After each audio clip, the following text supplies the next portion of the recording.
तो डॉक्टर साहब ये कहते हैं कि अभी जंगें खत्म नहीं हुई बल्कि दुनिया बड़ी जंगों की तरफ ये आप देखें ना, ये इसमें पॉज का बटन दबाया ना हर तरफ। अभी तक यही नहीं समझ में आ रहा कि वो ईरान का इनरिच यूरेनियम किधर गया सारा। और $30 बिलियन अमेरिका ऑफर कर रहा है ईरान को कि आप अगर $30 बिलियन कि अगर आप एनरिच यूरेनियम दे दें और आपके साथ हम जो सिविलियन डील करते हैं न्यूक्लियर की $30 बिलियन में, कि आप बिजली वगैरह के लिए सारा सिलसिला करें। चाइना अमेरिका के दरमियान डील हो गई है टैरिफ के ऊपर, और मेरा ख्याल है इंडिया के साथ भी होने जा रही है, उनकी हो जानी चाहिए। अगर इनकी टीम मोदी जी की जो है अगर थोड़ा सा एक्टिवली करे तो हो जानी चाहिए, कोई इशू नहीं है। चाइना के साथ हो गई, इनके साथ भी हो जाएगी, कहीं मसला अटका हुआ है मेरा ख्याल हल हो जाएगा। लेकिन चाइना के साथ हो गई है तो फिर ये सारी खप डालने की जरूरत क्या, और हुई किस बात पे कि चाइना ने रेयर अर्थ मिनरल्स के ऊपर वो नाकोचाने चबा दिए। रेयर अर्थ मिनरल्स पे चाइना ने नाकोचाने चबा दिए पूरी दुनिया को। तो उसके ऊपर वो मामला जो है वो हल होने जा रहा है। टैरिफ जैसे पहले था वैसे ही होगा, चाइना देगा अपनी शराइत पे और उसके बदले में वीज़े भी लगेंगे, चाइनीज स्टूडेंट्स के तिजारत भी होगी, वो एप्पल वाले भी जाके वहाँ पे फ़ोन बनाया करेंगे, सारा जो है वो वैसे के वैसे ही चलेगा, ठीक है। लेकिन ये है कि वो प्रेसिडेंट ट्रंप ने वो बड़ी ज़बरदस्त डील, कहते हैं डील क्या कर ली, वो मतलब पहले खुद ही तो गड़बड़ की थी, वो डील हो गई, चलें ये अच्छा है डील हो गई। अमेरिका ने पहले कहा कि ये जनाब ये यूक्रेन और नेटो और सारा आगे, वो उसके बाद वो ज़ेलेंस्की को कुर्बानी का बकरा या अंडर द बस वो चला गया, गायब हो गया।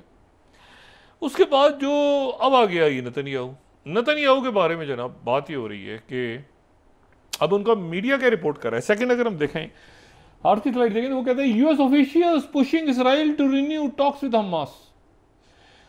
अच्छा, वो प्रेशर डाल रहे हैं हमारे ऊपर बहुत ज़्यादा, हमें तंग कर रहे हैं कि हम जो हैं वो हमास से बात शुरू करें। हमास से तो इनके अच्छे भी बात करेंगे, हमास से, और हमास की बात नहीं हो रही, फ़लस्तीनियों की बात हो रही है। और देखें अभी तो वो जब मकतल खुलेगा, ये तो जब गजा का मकतल खुलेगा तो पता चलेगा ना कि अंदर क्या हुआ, और जब वो मकतल खुलेगा तो पता चलेगा कि अंदर कितना कत्लेआम हुआ, कैसे हुआ, और फिर उसके बाद जो है वो दुनिया जाएगी ट्रायल्स की तरफ। लोग छोड़ेंगे क्या इनको, इनके फौजियों को और इनको, कि आप मतलब 50,000 वहाँ पे या 60,000 या 1 लाख बच्चों को कत्ल करते रहे और उसके बाद आप बाहर निकल के घूमें। और ये करेंगे भी सारे, आप देखिएगा मुसलमान ममालिक से ज़्यादा जो है वो आपको नज़र आएगी इसमें मगरबी दुनिया, ठीक है। उनके डॉक्टर्स, उनकी नर्सेज, उनके लोग सारे, और वो एड लेके वो इंतजार को अंदर क्या हो रहा है, क्या हुआ इतने अरसे। अब यहाँ जो इशू है वो ये है कि ये फैसला जो है ये अब उसने कहा 15 दिन में मुलाकात होगी, 15 दिन में सीज फायर करो, लेकिन 15 दिन में सीज फायर नहीं, उससे पहले होना है। उस ये जो झटका लगा है ना, 3-4 बड़े झटके, मैं कहता हूँ अल्लाह इज द प्लान। किसी को ये तस्वुर नहीं था कि एक तो ये कि ईरान इसराइल की पिटाई करेगा इतनी बुरी, मतलब एक मिथ होता है ना, मिथ टूट गया, बस टूट गया। एक भरम होता है ना, आधे भरम पे चल रहे होते हैं लोग। आपने देखा नहीं मोहल्ले इधर उधर आसपास बहुत से लोग मोहल्ले पे चल रहे होते हैं, ओ फलां मेरा जानने वाला है, अब उसको एक बच्चा खड़ा हो गया 2-4 थप्पड़ मार दे तो वो बदमाश की तो वहीं भरम खत्म हो गया ना उसका। तो एक होता है भरम, आज भाई वो इसराइल है, भाई क्या बात है उसकी टेक्नोलॉजी, उसका भुरकस निकाल दिया, पहले फ़लस्तीनियों ने निकाला, फिर उसके बाद जो है ईरान ने निकाल दी, तो भरम ख़त्म। हमारे पड़ोस में भी इसीलिए ये तो बहुत परेशानी है ना कि क्या हुआ अचानक। देखे ना राफेल, कभी तो बोलना है ना आपने, तो भाई एक भरम ही तो होता है, वो भरम ही ख़त्म हो जाए तो फिर उसके बाद अमेरिका हमारे साथ है, अमेरिका हमारी जेब में पड़ा है, तो ट्रम्प कह रहा है। बहरहाल मतलब ये मोदी जी की जो फॉरेन पॉलिसी है ना, उसको डिस्कस इसलिए करना ज़रूरी है क्योंकि वो लिंक्ड है बाकायदा ना नेतन्याहू के साथ जी। तो जो नेतन्याहू का होना है वो इधर मोदी जी का होना है आगे। अब मसला ये है कि वो, क्योंकि जो इंडिया के लोग हैं वो मेजॉरिटी जिनसे बात हुई है वो कत्लेआम के ख़िलाफ़ रहे हैं।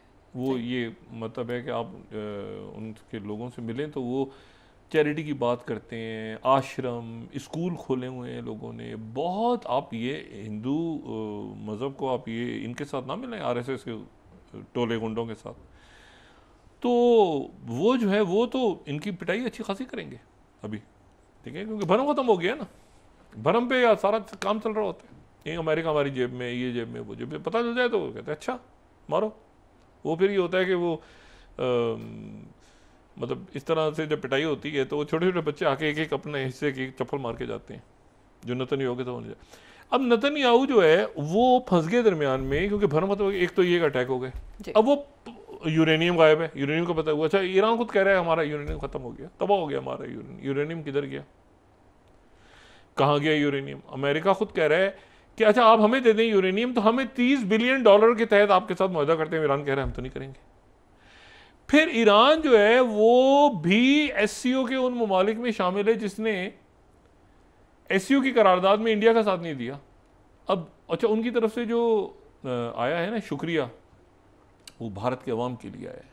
अगर आप प्रेस रिलीज देखें, मोदी जी के लिए नहीं आया, भारत के अवाम की तरफ से आया, कि क्योंकि भारत के अवाम की बहुत बड़ी तादाद जो है इस जंग में इसराइल के खिलाफ थी, और वो मुसलसल इसराइल के जालिम के खिलाफ है। ये मैं आपको बताऊँ, भारत के लोगों को मेजॉरिटी इस कत्लेआम के खिलाफ थी, लेकिन बस आपने एक बैठा है टोला जो कह रहा है कि अच्छा बच्चे मर जाएं, लोग मर जाएं। इस तरह नहीं होता, कोई मजहब इसकी इजाज़त नहीं देता। अब जनाब इशू ये है कि वो ये फैसला होना है और जल्दी होना है, और अरब ममालिक, जो मैंने पहले भी बात की थी कि अरब ममालिक ही इसमें आगे आएंगे, ठीक है। एक हिस्टोरिकल बताई थी बात, तो 4 अरब ममालिक का नाम आ गया, कतर, सऊदी अरेबिया, मिस्र और जो है यूएई। जॉर्डन इसमें नहीं है, क्योंकि जॉर्डन जाहिर है कि मगरबी किनारे के हवाले से और बाकी सारे इश्यूज़ के हवाले से वो फिर सारा मामला जो है वो सऊदी अरेबिया इसमें कलीदी रोल सऊदी अरेबिया प्ले करेगा। कतर का बहुत बड़ा रोल है। कतर ने देखे ना आप, कतर ने दरमियान में जो मीडिएशन कतर में हुई है यूएई की तरफ से, मैं उनके अस्पतालों में जितने पेशेंट्स फ़लस्तीन के बच्चे और ये, हर मुल्क ने अपना रोल प्ले किया। पाकिस्तान में आपको पता है बहुत बड़ी तादाद में फ़लस्तीनी बच्चों को और बच्चियों को पाकिस्तान के स्कूलों में वो आए हैं यहाँ पे, और यहाँ पे वो तालीम हासिल करें इन्हीं दिनों में। ये जब से जायरिया शुरू की है, इसराइल का कत्लेआम हुआ है, तो यहाँ पे बहुत बड़ी तादाद में फ़लस्तीनी बच्चे हैं। पहले भी हमारे यहाँ फ़लस्तीन के लोग आते थे, अब इन दिनों में तो बहुत जो है ख़ास तौर पे। इशू ये है कि यरूशलेम का क्या बनेगा, और क्या यरूशलेम अब जो है वो क्रिश्चियंस के लिए इंपॉर्टेंट रहा ही नहीं है। आपने कभी सुना है कोई क्रिश्चियन, कोई कहे क्रिश्चियन के यहाँ पर एक ये सलीबी जंग तो क्रिश्चियन ने छेड़ी थी ना, सलीब उठा के, सलीबी कहते हैं इसको। तो अब कभी आपने सुना इतने सालों में कि क्रिश्चियंस कहें कि ये हमारे लिए इसकी कोई इंपॉर्टेंस, सवाए इसके कि सेकंड कमिंग होगी जीसस की और एक एंटी क्राइस्ट होगा, इसके अलावा तो उनकी कोई इंपॉर्टेंस नहीं है। सेकंड टेंपल भी तो वो सेकंड टेंपल के वो जो है वो थर्ड टेंपल बना रहे हैं, तो उसमें भी ये जो है वो जो ज्यूज हैं ये ज़्यादा उसमें उनका वो है, और ये भी इनको ऑप्शन मिल गया, क्योंकि कि पहला ऑप्शन नहीं था। पहला ऑप्शन था कहीं पर हमें जगह दे दो, यहाँ से हमें निकालो, ठीक है। और क्योंकि यूरोप के अंदर उनको एक बड़ा इशू खड़ा हो रहा था, और बरतानिया को एक जगह चाहिए थी, कि जो जगह जो है बेल्फोर में, बरतानिया एक ही वक्त में आप देखें ना, शरीफ मक्का से भी बात कर रहा है, फ़लस्तीनियों से भी बात कर रहा है, सऊदी अरेबिया को भी मान लिया, और साथ ही बेल्फोर भी कर रहा है, और आखिर में सब हटा के आखिर में आ गया ट्रंप के फैसला। यानी आप देखें ना, फैसला वो चेंज हुई, सारी पूरा नक्शा चेंज हो गया। तो अल्लाह तब अब मामला आ गया वो ग्रेटर इसराइल तो चला गया साइड पे। क्या इसको नेतन्याहू जाने देगा इस मौके को? और क्या जो वहाँ पर ज़ायनिज़्म के लोग हैं और जिन्होंने थर्ड टेंपल, क्या वो ऐसा होने देंगे कि अगले चंद दिनों के अंदर वो ये मुलाकात होने दें? और स्टीव विटकॉफ और यूक्रेन नहीं है, ये ज़हन में रखें। यूक्रेन का भी एक मजहबी पहलू है, वो हम बात कर चुके हैं पहले, लेकिन वो इतना सेंसिटिव नहीं है पहलू कि भाई ऑर्थोडॉक्स क्रिश्चियनिटी का उधर चर्च होगा या इधर होगा, वो इतना वो नहीं है इंपॉर्टेंट यूक्रेन के हवाले से, उसकी इतनी हसासियत नहीं है। इसकी हसासियत बहुत है, बैतुल मक़दस, किबला अव्वल। अच्छा, यानी आप ये देखें ना कि पहले इस तरफ हम नमाज अदा करते रहे ना, किबला अव्वल तो ये था जी। तो अब इसकी जो, और फिर शब मेराज और हमारा किबला अव्वल, और दूसरा वो उनका थर्ड टेंपल, वो क्या इसको जो इतने 1000 साल के बाद वो बख्त नसर ने पहले तबाह किया, फिर उसके बाद जनाब वो रोमन आए, उन्होंने तबाह कर दिया दूसरा टेंपल, तो क्या वो तीसरा टेंपल यहाँ पर इस वक्त वो इतनी आसानी से ज़ायनिस्ट जो है वो होने देंगे? ये बात आगे जा रही है, या उससे पहले कोई और वाकयात वो क्रिएट करेंगे कि जिसके नतीजे में फिर यहाँ पे एक टर्मोइल ऐसा क्रिएट हो। देखे ना, उन्होंने ये ईरान के साथ छिड़ दिया था मामला, अमेरिका को भी अपने साथ खींचने में कामयाब हो गए थे। अमेरिका और ईरान का क्या कौन सी लड़ाई चल रही थी, उन्होंने अमेरिका को भी साथ खींच लिया था। लेकिन आप ये देखें कि चाइना का इसमें रोल क्या है। चाइना का क्या रोल है? चाइना ने ईरान और अरब मुल्कों के दरमियान सुलह करवा दी। उसके आपको असरात इन दिनों में भी नजर आ रहे हैं। इन दिनों में भी आप देखें ना, एक अंडरस्टैंडिंग के तहत ही वो कतर में हो गया, वो सारा सब हम बात कर चुके हैं। तो पहले कतर में उन्होंने कहा वो जगह खाली हो गई, तो कोई प्रोवोक नहीं हुआ। आज यूई के सदर जो है वो कतर का दौरा कर रहे हैं, उधर मुलाकातें हो रही हैं। सारे जो रहनुमाई सारे कैसे आगे जाना है, कैसे रिकन्स्ट्रक्शन कैसे करनी है। तल अवीव में एक जगह पसंद आ गई है ट्रम्प साहब को। तो ट्रम्प साहब कह रहे हैं कि ये जो जगह है ना, ये बिल्डिंग तबाह की है, ये इन्होंने मेरा ख्याल से मोसाद का जो हेडक्वार्टर उड़ा दिया, उसकी किसी ने पिक्चर दिखाई है ट्रम्प साहब को। अब ये देखें आप किस्सा, ट्रम्प साहब को पिक्चर दिखाई है उन्होंने। ट्रम्प साहब कहते हैं ये इतनी खूबसूरत बिल्डिंग मोसाद की इन्होंने गिरा दी है, यहाँ तो ट्रम्प टावर होना चाहिए। वो ट्रम्प टावर तल अवीव में मोसाद के हेडक्वार्टर की तस्वीर को देख के कह रहे हैं कि ये तो ट्रम्प टावर होना चाहिए, इसको तो मैं बनाऊंगा। वो कह रहे हैं सर ये मोसाद का होगा, तो मोसाद वालों को छोड़ दो ना, वो कर लेंगे ना, वो तो ये तो हमारे बड़े अच्छे दोस्त यार हैं, हम कोई जगह दे देंगे दूसरी। यहां मैं ट्रम्प टावर हो रहा हूँ, ये जगह देखो क्या बिल्डिंग है, क्या जगह है। अब वो सोच रहे हैं कि ये हमने तस्वीर की, हम तो बताना चाह रहे थे कि हुजूर ये बड़ी तबाही हुई है यहाँ पे। तो वो ट्रम्प साहब को वो तल अवीव में जगह पसंद आ गई। वो कहते हैं ये ट्रम्प टावर, तल अवीव ट्रम्प टावर होना चाहिए ना, यहाँ पे होना चाहिए, और इसमें हेलीपैड बनेगा और ये बनेगा और वो बनेगा। वो पसंद आ गई जगह उन्हें। क्या ये बात जो कमिटमेंट हो गई है अरब मुल्कों के साथ भी, ये मैं पहले भी बात कह चुका हूँ कि अरब मुल्कों का पैसा गया नहीं, अभी जाना है। ये पूरी जो इकॉनमी की आगे बात चल रही है ना, अमेरिका एक रिसेशन की तरफ तो दुनिया जा रही है, लेकिन अमेरिका में इन्वेस्टमेंट ये भी होना है।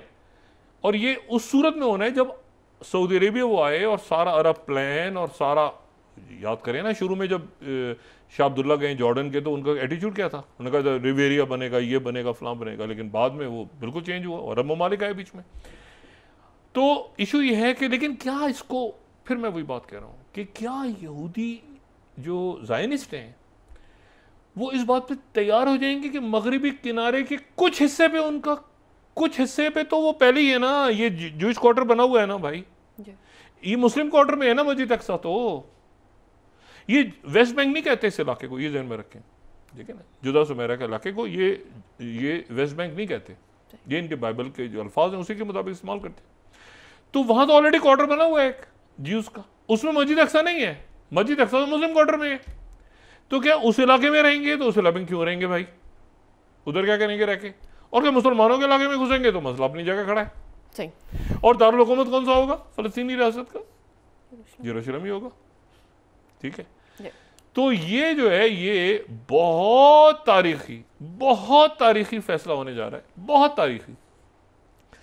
मगरबी किनारे के कुछ हिस्सों पे, उन्होंने नाम उन्हीं का इस्तेमाल किया बाइबल वाले ही, उन्होंने कुछ हिस्सों पे उनका बड़ा मुख्तसर सा, इसका मतलब मुख्तसर तो फिर दारुल हुकूमत नहीं हुआ ना उनका, यानी यरूशलेम फिर दारुल हुकूमत तो नहीं है ना इसराइल का, यरूशलेम तो दारुल हुकूमत आज़ाद फलस्तीनी रियासत का है। तो ये जो है, लेकिन क्या इसको वो होने देंगे? अच्छा, जो क्रिश्चियन है सारे के सारे वो पीछे हट के बैठे, ज्योग्राफिकली उनको ना कोई इंपॉर्टेंस है ना कुछ है। वो कहते हैं यार, उनसे पूछो ना भाई आप किधर गए, सलीबी जंगें तो आपने छेड़ी थी।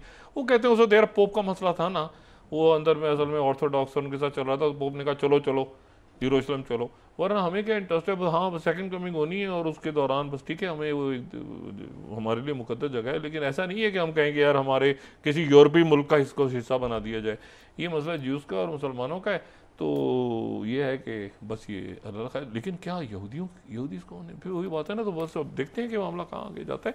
लेकिन जंगें जो है पॉज को बटन दबा हुआ है और ये अगले मरहले की तैयारी हो रही है। अगला मरहला जो है हमेशा जंगों का वो पिछले मरहले से ज़्यादा सख्त और भयानक होता है अगर उनको हमेशा के लिए हल ना कर दिया जाए। जैसे मेरा ख्याल है यूक्रेन का हो गया कि यूक्रेन एक्सपेंशन नहीं होगी नेटो की, तो एक मसला हल हो गया कि यूक्रेन में नेटो की एक्सपेंशन ईस्टवर्ड नहीं होगी, ख़त्म। नेटो के मुल्क भी राजी, अमेरिका भी राजी, सारे राजी, तो वो एक मामला उधर रुक गया।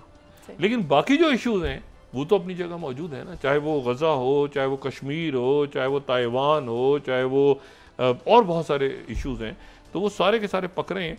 और एक टोला ऐसा है दुनिया में ज़रूर आलमी बदमाशिया का जो चाहता है कि जंगें जारी रहें, फसाद होता रहे। जी।